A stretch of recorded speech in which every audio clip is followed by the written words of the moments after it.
സംസ്ഥാനത്തെ ലഹരിവിരുദ്ധ ക്യാമ്പയിനിന്റെ ഭാഗമായി മുഖ്യമന്ത്രി വിളിച്ച സർവകക്ഷി യോഗവും മതമേലധ്യക്ഷന്മാരുടെ യോഗവും ഇന്ന് ഓൺലൈനായാണ് 2 യോഗങ്ങളും ചേരുക.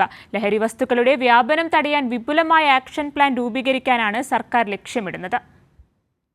ലഹരി വ്യാപനം തടയാൻ സംസ്ഥാനത്തെ വിവിധ രാഷ്ട്രീയ, സാംസ്കാരിക, സിനിമ, തൊഴിലാളി, വിദ്യാർത്ഥി, യുവജന, മഹിളാ മേഖലകളിലെ യോഗം നേരത്തെ സർക്കാർ ചേർന്നിരുന്നു.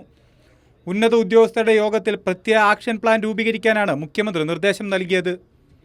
ഇതിന്റെ തുടർച്ചയായാണ് മതമേലധ്യക്ഷന്മാരുടെ യോഗവും സർവകക്ഷി യോഗവും സർക്കാർ വിളിച്ചു ചേർക്കുന്നത്. രാവിലെ 11:30 മതമേലധ്യക്ഷന്മാരുടെ യോഗം ചേരുക.